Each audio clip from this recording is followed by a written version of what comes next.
Kajian Fathul Bari Syarah Kitab Sahih Al-Bukhari, Kitabul Adab, Adab Islami, ya tentunya adab Islami, yaitu adab atau cara, tata caranya hidup berdasarkan ajaran Islam. Dengan demikian maka akan sampai atau bisa memiliki al-akhlakul karimah, di mana al-akhlakul karimah itulah pintu surga. Kitabul Adab ini bab ke-52 sekarang. Masih ada kaitan, itunya masih ada kaitan meskipun tidak secara langsung dengan kalau bab sebelumnya tentang gibah. Ada beberapa bab tentang gibah, ya. Dari bab 46 sampai bab ke-50 lah, gibah dan namimah gitu ya, gibah dan namimah. Yang terakhir kemarin bab ke-51 yaitu qauluzur. Kalau bahasa ini dusta lah, berbohong gitu lah, dusta atau bohong ya. Nah, di mana Imam Bukhari di dalam bab ke-51 itu judulnya hanya mengutip lafaz ayat. Ya, judulnya itu mengutip potongan ayat. Wajtanibu qaulazur. Itu ayat, potongan ayatnya itu ayat Al-Qur'an yang oleh Imam Al-Bukhari dijadikan judul. Jadi judulnya firman Allah yang isinya Allah memerintahkan itunya, wajtanibu, jauhilah, qaulazur, berkata dusta, jauhilah berbohong. Itu ayat langsung gitunya, perintahnya jauhilah berkata dusta. Nah, hadisnya ya, kita ini ulasan sekaligus ada tambahan sedikitnya tentang bab 51. Nah, di mana intinya tentang ini kitabul adab begitu kan. Ini kitabul adab, adab Islami, ya, ajaran Islam atau yaitu cara hidup, tata cara hidup itu berdasarkan ajaran Islam. Nah, di mana hal ini landasannya di dalam Islam itu, ini landasannya yaitu ayat Al-Qur'an. Di bab 51 ini landasannya ayat Al-Qur'an yang oleh Imam Al-Bukhari dijadikan judul wajtanibu qaulazur. Ya, landasannya itu ayat Al-Qur'an. Jauhilah, ya, Allah memerintah, ya, jauhilah ucapan dusta atau berdusta. Nah, hadisnya man lam yada qaulazuri wal amala bihi wal jahla falaisa lillahi hajatun an yada'a ta'amahu wa syarawahu. Barang siapa tidak meninggalkan berdusta, barang siapa tidak meninggalkan berdusta, ya, berbohong dan mengamalkannya, serta tidak meninggalkan perbuatan bodoh atau kebodohan. Ya, barang siapa tidak meninggalkan kebodohan, ini kan yang sesuatu yang dosa unggul itu. Barang siapa tidak meninggalkan qaulazur, itu berdusta, berbohong, artinya itu sesuatu itu adalah dosa. Apalagi dengan ayatnya yang memerintahkan wajtanibu qaulazur, jauhilah berdusta. Artinya berdusta itu perbuatan dosa. Barang siapa tidak meninggalkan berdusta, ya, berbohong, wal amala bihi dan mengamalkannya, tentunya kebalikannya ya, wal jahla dan tidak meninggalkan kebodohan. Itu dosa unggul no, itu nya berdusta itu dosa, mengamalkannya wal amala bihi mengamalkan dusta, wal jahla dan kebodohan. Falaisa lillahi hajatun, maka Allah tidak ada kepentingan. Ini terjemah harfiahnya agak susah nih susunan seperti ini ya. Falaisa lillahi hajatun, maka Allah tidak memiliki kepentingan orang itu meninggalkan makan dan minumnya. Ini maksudnya meninggalkan makan dan minumnya itu adalah ibadah saum. Ini kebetulannya kemarin saya katakan ini bab ini kebetulan ini apa namanya, di bulan Ramadan sedang mengerjakan ibadah saum. Barang siapa yang tidak meninggalkan berkata dusta, yang mengamalkannya dan tidak meninggalkan kebodohan, hal-hal yang bodoh, maka tidak ada kepentingan bagi Allah orang itu melaksanakan ibadah saum. Wah, kurang lebih demikian. Nah, penjelasannya nih yang sedikit nih ya. Ini kalau dari apa namanya, masih sekitar berbicara, berarti ini kan masih sekitar berbicara. Gibah itu kan berbicara gitu ya. Bab-bab sebelumnya juga masih sekitar berbicara, dari bab 44 nih ya, bab dilarang saling mengejek, dilarang saling mengejek, dilarang saling melaknat. Ini kan masalahnya berbicara. Nah, mulai dari bab ke 44 berarti ini ya, babnya nih Kitabul Adab ini rangkaiannya terkait dengan berbicara. Bab ke-44 jadi larangnya saling mencela, memaki, menghina dan melaknat. Kemudian bab 45-nya hanya boleh kalau menyebut seseorang bukan dengan namanya, bukan dengan nama aslinya, tapi dengan sebutan yang tidak merendahkan, tidak menghinakan. 46-nya gibah. Nah, ini urusan berbicara. 47 itu gibah hanya bab 46, 47, 48, 49, 50 itu gibah dan namimah. Nah, bab ke-51 ini masih terkait dengan urusan berbicara, yaitu dilarang berdusta. Dosa gitulah itunya, dosa gitunya, berdusta itu dosa karena ini dilarang langsung oleh Allah melalui ayat Al-Qur'an. Nah, bahkan hadisnya menyebutkan demikian barusan. Barang siapa tidak meninggalkan ucapan dusta, berbohong, mengamalkannya dan tidak meninggalkan kebodohan, maka tidak ada kepentingan bagi Allah orang itu mengerjakan atau meninggalkan makan dan minumnya. Jadi tidak ada, intinya seperti ini sih ya. Maka ya, kalimat ini kalau tadinya diterjemah secara harfiah ini agak sulit susunan seperti ini. Nah, ini maknanya adalah falaisa lillahi hajatun, ini majazun an adami qabulis saum. Ini adalah kalimat majazi atau kalimat kiasan bahasa kitanya ya. Ungkapan bolehlah. Ini ungkapan atau kiasan dengan arti maka Allah tidak menerima saumnya. Ini makna hadis yang kemarin. Mengerjakan ibadah saum tapi tidak meninggalkan apa yang disebut di hadis tadi.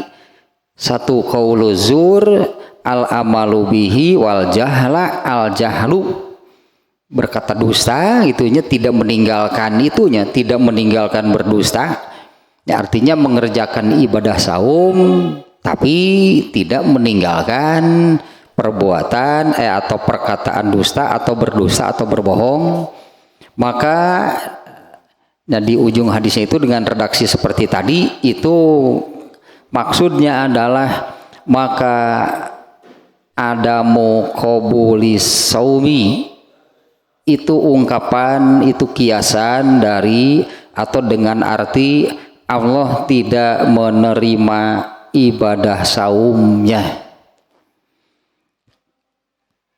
Kalau sampai disebutnya membatalkan saumnya, ya enggak, karena tidak termasuknya hal itu, tidak termasuk yang membatalkan saumnya. Jadi ada dua gitu, ada pembatal atau yang membatalkan saumnya. Makan batal berarti artinya kan kalau makan batal saumnya, minum gitu batal saumnya. Nah, ada hal-hal yang tidak membatalkan tapi disebutnya merusak gitunya, ibadah saumnya itu rusak pokoknya. Nah ini yang merusak parah kerusakannya, berarti ini kerusakannya parah nih kalau berdusta mengerjakan ibadah saum kemudian ketika saum itu berdusta, rusak, itu parah saumnya. Itulah yang kemarinnya tambahan sedikit ya. Kalau judulnya gitu, kalau judulnya yang pokok bab ke-51 kemarin itu Imam Bukhari membuat judulnya itu ya, dengan cara mengutip itu redaksi ayat yang isinya perintah Allah atau perintah Allahnya di sini perintah Allah meninggalkan berdusta atau berbohong.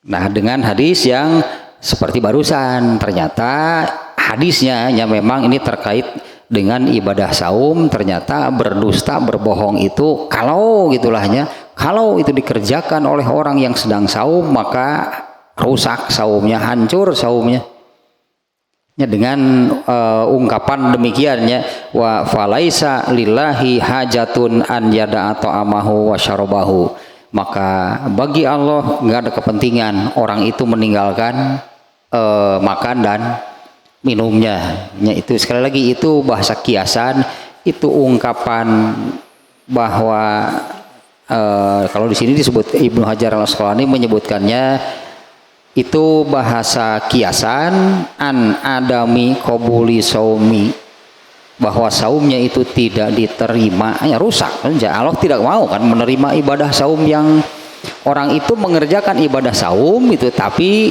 dia rusak sendiri gitu, dia rusak sendiri itu ibadah saumnya. Orang itu berarti seperti ini maknanya ya, seseorang lah gitunya dia mengerjakan ibadah saum di mana ibadah, semua ibadah sebetulnya, apalagi kalau ibadah saum itu ada dalil khusus yang secara umum seperti ini. Setiap ibadah yang dilakukan oleh seseorang itu kan disebutnya itu persembahan ya, semua ibadah yang dilakukan itu oleh manusia lah, semua ibadah yang dilakukan oleh manusia itu persembahan untuk Allah, atau yang dilakukannya itu dipersembahkan kepada Allah. Makanya namanya dipersembahkan, namanya persembahan, disebutnya kan ada yang diterima, ada yang ditolak. Ya misalnya kita memberi itu kan, mempersembahkan itu kan memberi. Misalnya kita memberi sesuatu kepada siapa, bisa diterima, bisa ditolak. Nah ibadah yang dilakukan oleh manusia itu adalah persembahan. Semua ibadah yang dilakukan oleh manusia itu adalah persembahan, artinya dihaturkan gitu, diberikan kepada Allah. Diterima nggak oleh Allah, kan seperti itu berarti masalahnya, diterima nggak oleh Allah. Nah orang yang mengerjakan ibadah saum, ketika dia mengerjakan ibadah saum itu dia ini tidak meninggalkan. Jadi ini kesannya kalau tidak meninggalkan itu ini orang yang biasa nih ya. Dia tidak meninggalkan berbohong, dia tidak meninggalkan berdusta, mengerjakan ibadah saum, tapi berdustanya, berbohongnya tidak ditinggalkan. Ibadah saum itu, apalagi ibadah saum, ada hadis khusus yang menyebut ibadah saum itu untukku. Padahal tadi kan semua ibadah juga kita persembahkan untuk Allah. Padahal semua ibadah itu ini maknanya seperti ini ya. Misalnya kalau kita sholat, ini kan semua ibadahnya, contohnya sholat. Apabila kita mengerjakan sholat yang kita kerjakan itu itulah sholat yang kita kerjakan itu kita persembahkan untuk Allah, untuk dinilai, gitulah katakanlah, untuk dinilai oleh Allah.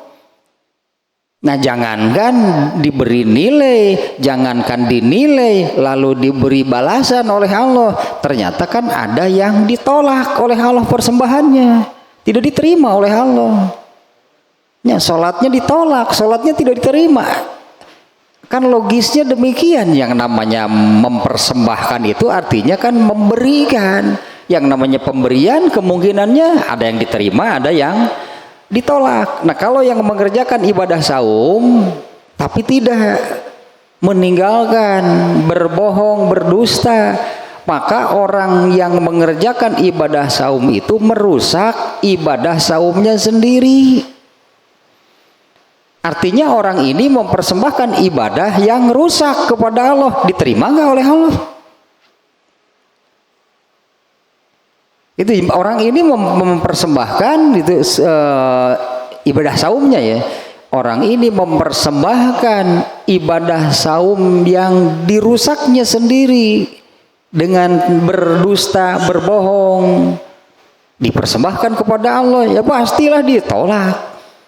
Ya, karena Allah itu hanya menerima yang baik, hanya menerima, apalagi kalau yang terbaik gitunya, yang dipersembahkan kepada Allah. Allah sangat menyukai, bonusnya besar. Bagus pisan, Allah makan sebetulnya kalau kita persembahkan untuk Allah itu yang terbaik, itu Allah sangat bergembira, Allah menyukai. Bahkan kan balasan dari Allahnya pun tidak lagi maksimal 700 ya, sebetulnya entah berapalah, bisa jadi tanpa batas. Ya, kalau apa yang yang dipersembahkan oleh manusia kepada Allah itu yang terbaik, cek orang Sunda mah Allah teh kabuli hate. Allah teh kabuli hate. Kalau ya Allah kabuli hate, manusia juga sama. Dagas kabuli hate mau ningali harga sabaraha wae jadi kaluarkeun. Kan manusia juga demikiannya.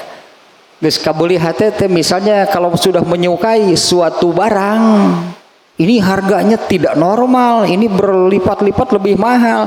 Ari geus resep, ari geus kabuli hate udah bakal dibayar. Artinya uang sudah tidak jadi ukuran lagi kan, harga tidak jadi ukuran, asal kabuli hate. Allah juga demikian. Sembahkanlah yang terbaik kepada Allah. Bro-broan Allah makomo beunghar pisan deui. Allah Maha Kaya dan Allah Maha Pemurah, Maha Pemberi. Pasti sangat besar harga gitunya yang dibayarkan oleh Allah. Nah, kalau ini malah ibadah saum, lalu gitu ya, mengerjakan ibadah saum tapi tidak meninggalkan berbohong, tidak meninggalkan berdusta. Itu kan jadi seperti ini benang merahnya.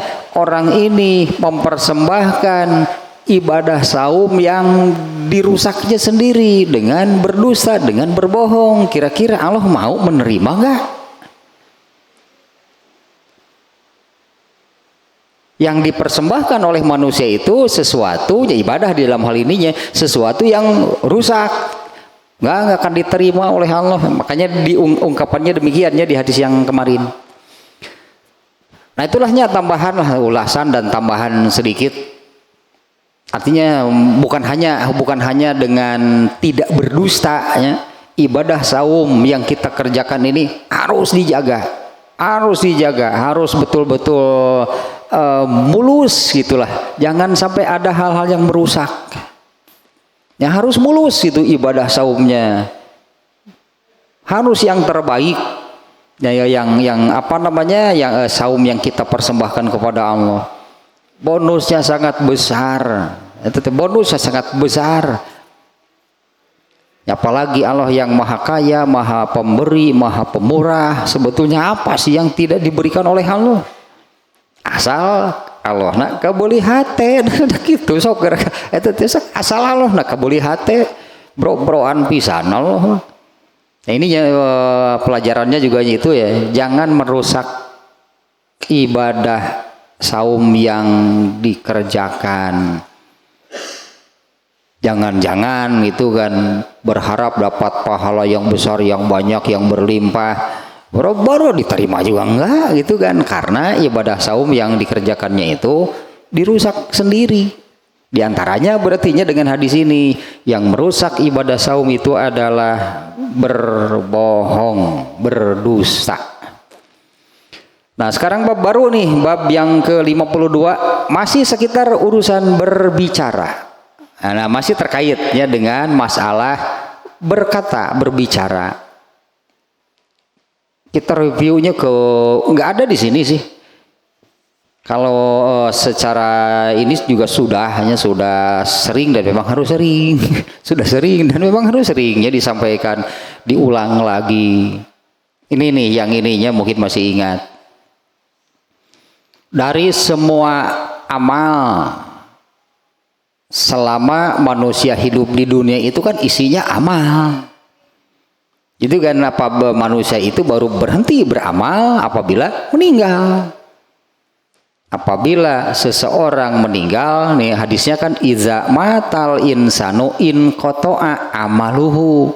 Apabila manusia atau seseorang yang manusia secara umum, apabila manusia meninggal, maka berhentilah dari beramal. Artinya kan selama masih hidup manusia itu sedang beramal, karena berhenti beramal itu apabila meninggal. Nah seumur hidup berarti kan seumur hidup manusia di dunia isinya itu amal. Nah di mana amal itulah yang akan menentukan seseorang itu nanti di akhiratnya masuk surga atau masuk neraka, kan amal yang jadi acuannya. Meskipun hakikatnya kalau masuk surga kan dengan rahmat Allah, itulah ada hadis yang demikiannya. Tapi kan acuannya kan amal tetap. Nah dari semua amal selama manusia hidup di dunia itu yang paling banyak amalnya adalah berbicara. Amal yang paling banyaknya yang dilakukan oleh manusia itu adalah berbicara. Baik berbicara di dalam hati, bener nggak hati kita suka berbicara? Apa ya judul ke suara hati? Kadenge sih. Suara hati. Ya malah kadenge itu suara hati. Ini berbicara dalam hati. Bacaan sholat saja kan ada kan bacaan dalam hati. Ya, bacaan sholat itu kan ada bacaan jahar, ada bacaan sir, kemudian ada juga bacaan dalam hati. Tidak berhenti berbicara manusia itu, berarti itu amal terbanyak manusia itu adalah berbicara. Nah pantaslah kalau kemudian Allah mengatur, berarti berbicara itu tidak bebas, ada aturannya. Jangan sampai kena oleh apa namanya, kalau bahasa Sunda bukan peribahasa, bukan paribasa, babasan. Bedanya antara babasan dengan paribasa. Jangan sampai kena abong letah tetulangan. Itu kan orang Sunda suka mengatakan abong letah tetulangan. Itu ditujukan kepada orang yang ya, kalau bicara seenaknya. Memang lidah tak bertulang sih, benar. memang lidah tak bertulang. Iyalah memang lidah tak bertulang, tapi babasan tadi itu ditujukan kepada orang yang seperti tidak ada aturan gitu kalau bicara. Seperti tidak ada aturan. Hakikatnya artinya kan ada aturan berbicara, baik aturan secara norma masyarakat, emang bebas? Enggak kan? Ya ukurannya norma kemasyarakatan saja kan tetap saja ada aturannya kalau berbicara. Allah pun mengatur, ini tentu aturan yang paling benar nih. Allah mengatur manusia berbicara yaitu di dalam surat Al-Ahzab ayat 70. Kan ini saya katakan ini mengulang nih ya, tapi ini harus sering dan ini amal terbanyak nih. Ini amal terbanyak nih yang dilakukan oleh manusia di surat Al-Ahzab ayat 70. Ini aturan Allah, ketetapan Allah dalam hal berbicara. Ya ayyuhallazina amanu ittaqullaha wa qulu qawlan sadidan. Di surat Al-Ahzab ayat 70-nya. Wahai orang-orang yang beriman, takutlah kalian kepada Allah. Takwa, takutlah kalian kepada Allah. Wa qulu qaulan sadidan, dan berkatalah dan ucapkanlah perkataan yang baik. Ini perintah Allah ya. Artinya jangan berkata yang tidak baik. Allah memerintah kalau berbicara, bicaralah yang baik. Wa qulu qaulan sadidan. Ini ayatnya yang mengatur, berarti ini mengatur nih. Aturannya bagaimana? Kalau bicara waqulu qaulan sadidan, kalau berbicara bicaralah yang baik. Dan kalau hadis itu ya, kalau hadis yang ini man kana yu'minu billahi wal yaumil akhir falyaqul khairon aw liyasmut. Bicara itu dalam hadis ini nih ya, bagaimana seseorang bicara itu erat kaitannya, sangat menunjukkan, artinya sangat menunjukkan keimanan yang ada di dalam dirinya. Karena di dalam hadis ini Rasulullah mengaitkannya dengan soal keimanan. Man kana yu'minu billahi wal yaumil akhir, barang siapa beriman kepada Allah dan hari akhir, fal yakul khairon aw liyasmut, hendaklah berbicara yang baik atau diam. Nah, inilah aturan berbicara menurut adab Islam. Nah, ayatnya yang tadi ya, surat Al-Ahzab ayat 70. Kemudian kalau hadis tadi itu hadis Bukhari ada, Imam Muslim ada. Nah, di mananya berbicara itu terkait dengan keimanan. Barang siapa beriman kepada Allah dan Rasulnya, maka hendaklah dia berbicara yang baik atau diam. Tambah lagi ya, ini satu lagi nih hadisnya barang siapa mengatakan satu perkataan yang Allah tidak ridho, Allah tidak suka gitunya, mengatakan satu saja perkataan yang Allah tidak suka, Allah tidak ridho, maka naonnya sebut nanti, maka Allah akan menghukumnya selama 70 tahun di dalam neraka. Satu kali saja itu mengatakan Allah yang Allah tidak suka, hukumannya 70 tahun di neraka. Seberapa kali dah. Ya sabara kali itu unggal ngomong Allah tersepen, unggal ngomong Allah tersepen, mangkaning tisuk nepi kare ti hudang sare nepi karek sare deui. Sabara kali kita ngomong yang satu kali saja hukumannya 70 tahun di neraka. Itu urusan berbicara banyak, karena itu amal paling banyak manusia selama hidup di dunia itu adalah bicara. Makanya Allah mengatur, karena kalau tidak diatur nu eta tadi berarti letah mat tetulangan. Gitu. Maksudnya kan bisa ngomong apa saja kan orang kan. Abong letah tetulangan teh lamun ngomong teh siga nu aturan si seperti tanpa batas, betul-betul bebas itu kumaha manehna we. Bisa demikian kalau tidak diatur. Akan demikian ya kalau tidak diatur. Nah ini diantaranya, ini aturan, berarti kan ini kan kita boleh adab kan judulnya kan. Inilah aturan di dalam Islam, yaitu bab ke-51, yaitu wajtanibu qaulazur. Ini bab yang ke-51 kemarin ya, jauhilah berdusta, jauhilah berbohong. Kalau dilakukan oleh orang yang sedang saum seperti tadi itu masalahnya rusak ibadah saumnya. Nah, tapi kan hal tersebut bukan hanya terkait dengan ibadah saum, karena ayatnya sendiri memerintahkan jauhilah perkataan dusta. Ini tidak terkait dengan ibadah saum. Nah sekarang bab ke-52 nih. Ya, bab ke-52 babu makila fi zil wajhain. Aduh judulnya mah geuleuh kieu. Babu makila fi zil wajhain. Bab apa namanya ya, tentang gitulah, bab pembicaraan atau pembahasan makila, bab pembahasan fi dzil wajhain, tentang orang yang istilahnya orang yang memiliki dua wajah.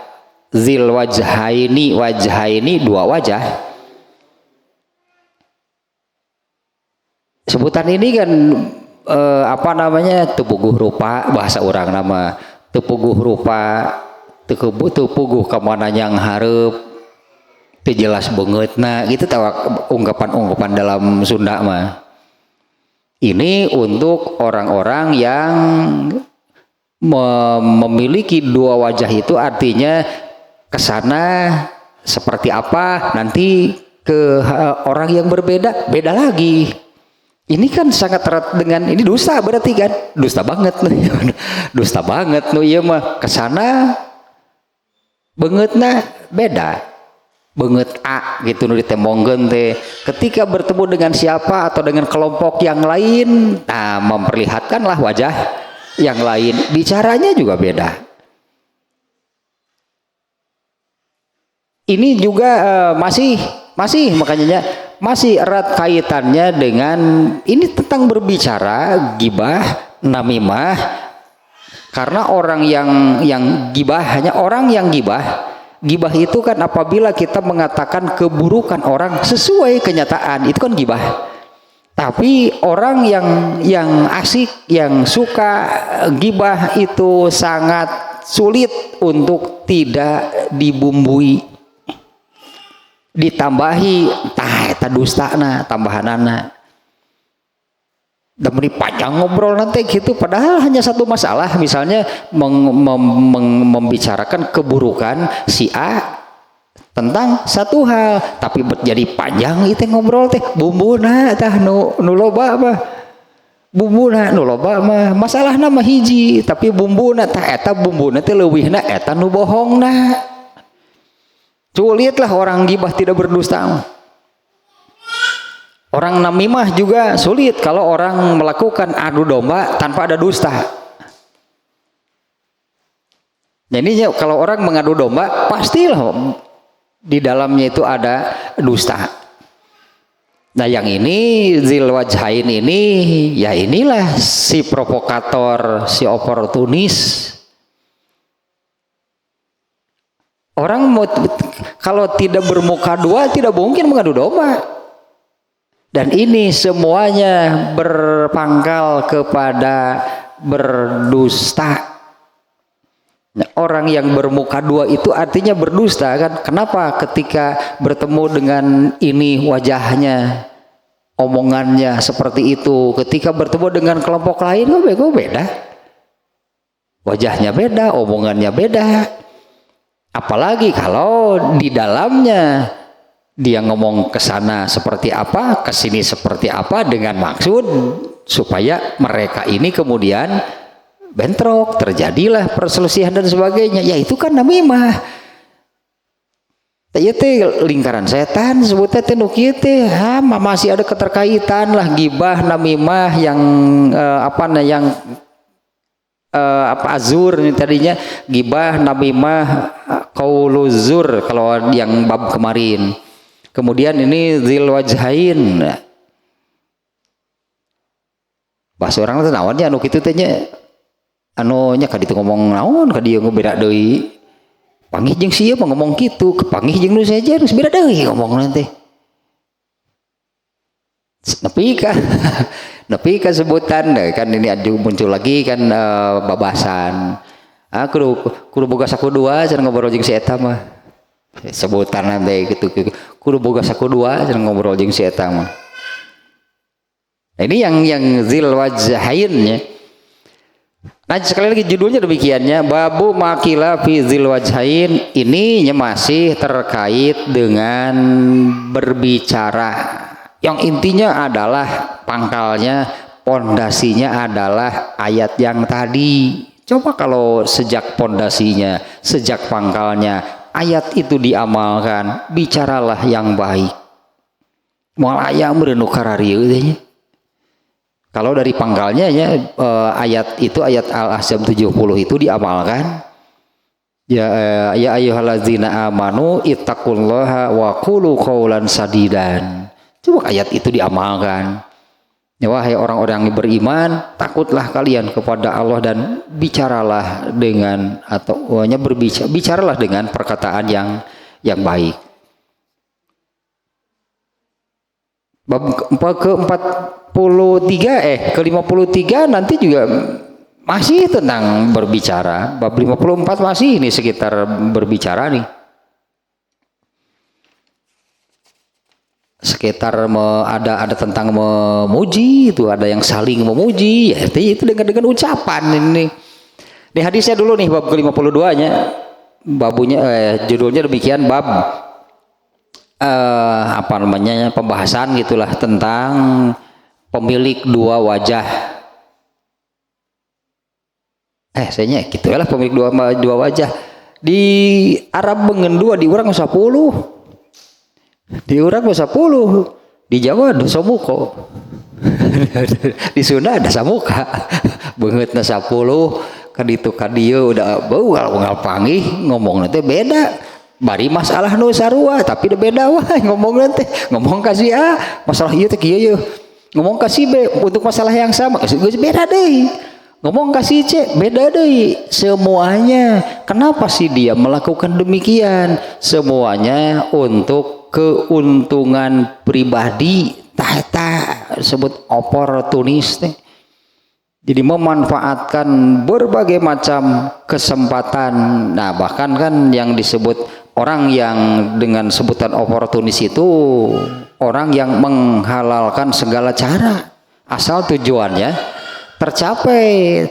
Setiap tekaup gitulah, tekaup ningali melihat celah, melihat kesempatan, bahkan sering itu disebutnya tenaun teh mengambil, memanfaatkan kesempatan dalam namanya oportunis, asal keuntungan pribadinya saja tercapai. Itu zul wajhain itu ya orang oportunis pasti egois. Pokoknya asal kepentingan dirinya tercapai. Itu kan jelek kan sebetulnya sebutan kesempatan dalam kesempitan itu kan jelek.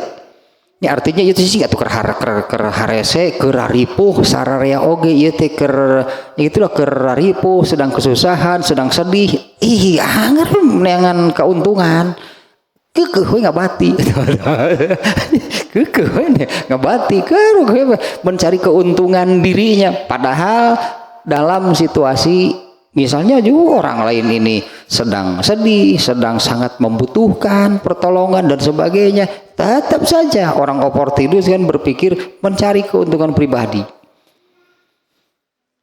Nah, hadisnya nih. An Abi Hurairah radhiyallahu anhu qala Nabi sallallahu alaihi wasallam tajidu min syarorin nasi yaumal qiyamati indallahi zal wajhain allazi ya'ti haula'i biwajhin wa haula'i biwajhin. Nah, ini redaksinya juga sudah demikian ya. Dari Abu Hurairah semoga Allah meridhoinya, ia berkata, Nabi Shallallahu Alaihi Wasallam bersabda, tajidu min syarorin nasi yaumal qiyamati indallah.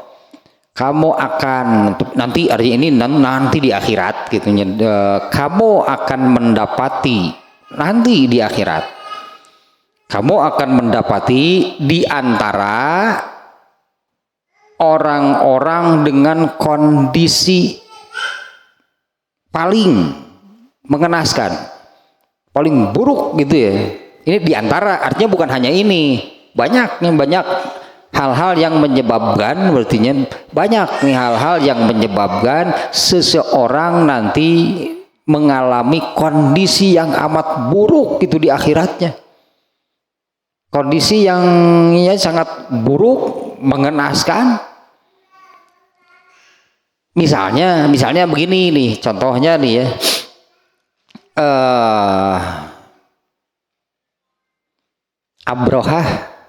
Abrohah itu pemimpin pasukan gajahnya yang menyerang, yang mau menghancurkan Ka'bah. Tapi kan akhirnya pasukan gajah ini justru dihancurkan oleh Allah, yaitu dengan Allah mendatangkan burung dalam jumlah yang sangat banyak sampai langit itu gelap lah tertutupnya. Burung ababil, arti ababil teh banyak, bukan nama burungnya. Arti ababil itu jumlah yang amat sangat banyak, di mana setiap burung kan membawa batu gitunya, satu di paruh dan dua di kakinya, dilepaskan, dihujani lah gitu pasukan Abrohah. Ya jadi seperti hujan yang sangat lebat, yang mau berteduh di mana hujannya sangat lebat. Jadi setiap setiap senti gitulah dari itu kena itu oleh batu. Semuanya kena, semuanya hancur. Pasukan Abrohah itu semuanya hancur. Dan dari semua jasad, karena si batu yang dilemparkan oleh burung ababil itu begitu kena ke kulit itu membakar, dan bagian yang gosongnya itu meluas gitu, menyebar. Habislah kalau dagingnya itu habis. Makanya di dalam surat Al-Fil di ujungnya faja'alahum ka'asfim ma'kul, jasad tubuh mereka itu seperti daun yang dimakan ulat, tinggal tulangnya berarti kan.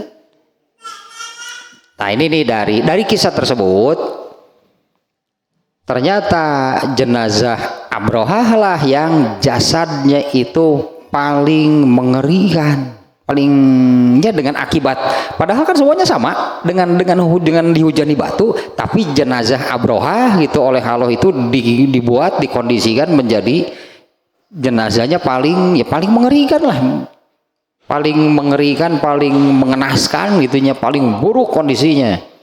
Itu juga yang dialami oleh Abu Jahal, oleh Abu Lahab. Itu sejak mereka di dunia itu sudah Allah tunjukkan mereka itu jasadnya itu jasad jenazahnya itu dengan kondisi yang sangat buruk, itu kondisi yang mengenaskan, mengerikan.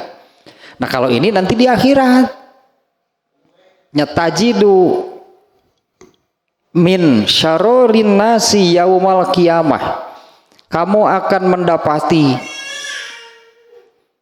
di antara manusia-manusia terburuk itu terburuk kondisinya gitu nanti nih ya di akhirat.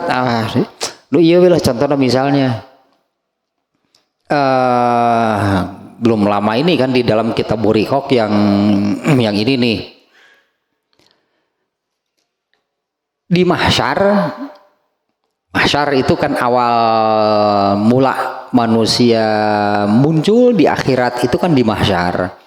di mana semua manusia dari yang pertama sampai yang terakhir diciptakan oleh Allah di sana. Tempat awal kemunculannya sama. Dan di mahsyar itu kan dataran yang sangat luas berwarna putih, tidak ada noda sedikit pun, dan ternyata itu hamparan di mahsyar itu adalah dunia yang ini, dunia yang ditinggali manusia sekarang.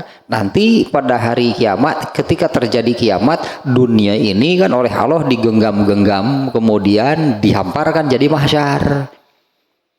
Ibarat orang bikin roti, kan di adonannya kan di kepal-kepal, diputer-puter, kemudian terhampar lah. Dan memang itu jadi makanan, karena di mahsyar itu kan tidak ada apa-apa, betul-betul hamparan, tidak ada apapun. Terus makannya bagaimana? Ya terus makannya bagaimana? Hadis siapa, Al-Baihaqi itu atau Broni, saya antara dua itu saya lupa lagi persisnya. Ternyata manusia itu kan hamparannya itu sekaligus itu makanannya, dan makannya itu melalui dampal kaki. Nah orang kafir kan oleh Allah dibuat terbalik. Kalau orang kafir nanti di akhirat itu kepala di bawah, kaki di atas, nggak bisa makan mereka. Sampai sahabat bertanya, Rasul emang bisa gitu ada manusia yang kepalanya di bawah gitu terus tapi hidup? Dulu kan Allah bisa membuat manusia itu dengan kaki di bawah, kepala di atas. Nanti di akhirat juga Allah bisa membuat manusia kepala di bawah, kakinya di atas. Nggak bisa makan mereka karena makannya itu melalui dampal kaki. Yang dimakannya ya itulah hamparannya. Hamparan di mahsyar itu sekaligus makanan bagi manusia. Kemudian orang kafir balikan manusia dahar. Mau bisa dahar kudu melak cau. Melak cau di diem dibalik berarti melak cau di dunia mapan ayeuna sirah dihandap, suku di luhur, melak cau di akhirat suku di handap. Tapi kan ari melak cau teh lieur. Jadi orang kafir ya lamun sukuna ka handap, sirah ka luhur, moal kuat lila, moal lieur teh kitu teh. Kudu nage sirah di handap. Nah itu kondisi-kondisi yang buruk yang demikian itu. Ya kondisi kafir itu salah satunya, itu rata itu semuanya. Orang kafir akan demikian nanti, kepalanya di bawah, kaki di atas. Itu kan sudah buruk kondisinya bagi mereka. Nah ada lagi dengan kondisi-kondisi dengan dosa-dosa tertentu. Misalnya kan ada ini nih tentang pengemis. Ini pengemisnya orang yang minta-minta pengemis, nanti di akhiratnya itu akan hidup di akhirat dengan wajah tanpa kulit dan daging. Seperti itu nanti kondisinya. Yang namanya pengemis itu nanti di akhiratnya akan muncul, akan hidup di akhirat dengan wajah tanpa daging. Ya, artinya hanya tengkorak aja, hirup gitu. Ya hirup atau Allah mau bisa gitu hirup. Allah mau bisa wae. Nah itu kan kondisi-kondisi yang diantaranya kondisi-kondisi yang buruk. Nah ini diantaranya nih. Tajidu min syarorin nas. Entah seperti apa nih ya persisnya. Kalau tadi ya pengemis, buruk pasti itu kondisinya bagi mereka, di mana mereka itu nanti akan hidup di akhirat dengan wajah tanpa daging ya, wajah tanpa daging, tanpa kulit. Nah kalau di sini hanya menyebutkan secara global, secara umum sangat buruk. Tajidu min syarorin nas, kamu akan mendapati nanti, berartinya kamu akan melihat di antara manusia yang kondisinya mengenaskan. Di antara manusia itunya yang kondisinya amat buruk nanti yaumal kiamah. Nah pada hari kiamat, indallahi, di sisi Allah. Nah kamu akan mendapati di antara orang yang kondisinya sangat buruk pada hari kiamat di sisi Allah itu adalah dzal wajhain, orang yang memiliki dua wajah. Ini kan sebutannya, memiliki dua wajah kan sebutan. Lalu asli mah itu jalwa beungeutna dua, emang di dia hiji gitu. Beungeutna dua teh kumaha nya kitu. Ini penjelasannya. Allazi ya'ti haula'i biwajhin, yaitu seseorang yang datang ke satu kelompok, dia memperlihatkan satu wajah, wa haula'i biwajhin, tapi ketika datang ke kelompok lain dia datang dengan wajah yang berbeda. Lah maksudnya gitu ya, orang yang ke sana ngomong apa, ke sini ngomong apa. Orang yang makanya ini masih terkait dengan, ini masih tentang berbicara, ini masih terkait dengan bab sebelumnya. Allah melarang keras, wajtanibu qaulazur. Allah melarang, Allah mengharamkan berdusta. Ini pasti berdusta kalau orang yang sampai mendapat sebutan zil wajhain, orang yang memiliki dua wajah. Nah di sini juga jelas di hadisnya yang disebut memiliki dua wajah itu allazi ya'ti haula'i biwajhin. Ini yang dimaksud dengan memiliki dua wajah, yaitu orang yang ketika datang kepada seseorang atau kepada satu kelompok, dia memperlihatkan dengan satu wajah, kemudian ketika bertemu atau datang ke kelompok yang lain dia menampakkan atau menunjukkan wajah yang berbeda. Pasti bicaranya juga beda. Ini pasti bicaranya juga berbeda. Karena ini bukan soal wajah sebetulnya. Nuka dia wajah asli, nuka itu menang make up gitu pan beda. Pas dia pas sudah sare tanpa make up gitu, pas dia geus menang make up pan sarenya jadi teu apa. Banget beda, banget narobah, bukan, tapi ini soal berbicara gitunya. Ke satu kelompok ngomong apa, tapi ke kelompok yang lain bicaranya berbeda, bicaranya lain lagi. Ini yang terburuk terutama, yaitu orang yang dia melakukan demikian itu untuk mencari keuntungan pribadi. Ya, mencari keuntungan pribadi, kesana ngomong apa, kesini ngomongnya beda lagi. Kenapa sih melakukan demikian? Ya untuk mencari keuntungan, itu oportunis teh gitu teh. Ya bahkan tadi ya kalau sudah demikian itu bahkan itu sampai kena gitu oleh tadi sebutan memanfaatkan gitu, mencari celah kesempatan dalam kesempitan, nggak akan peduli orang lain. Orang lain mau jatuh, mau sakit, mau hancur, asal kepentingan dirinya terpenuhi. Orang lain mau dia injak gitu, orang lain mau sampai bagaimanapun, nggak akan peduli orang lain. Dia hanya mempedulikan, dia hanya menginginkan keuntungan dirinya. Nah bahkan harus dengan seperti ini, kesana ngomong apa, kesini ngomongnya beda lagi. Unggal ngomong beda-beda, bahkan unggal ngomong beda dengan orang yang sama saja. Kamari ngomong gitu, ayeuna panggil geus beda deh, padahal jalan sarua aslieur ya. Nah orangnya, makanya ini sebetulnya ini masih terkait dengan masalah berbicara. Ya, kembalilah kepada pondasinya, hal yang paling mendasarnya, yaitu surat Al-Ahzab ayat 70. Allah memerintahkan berkatalah dengan perkataan yang baik.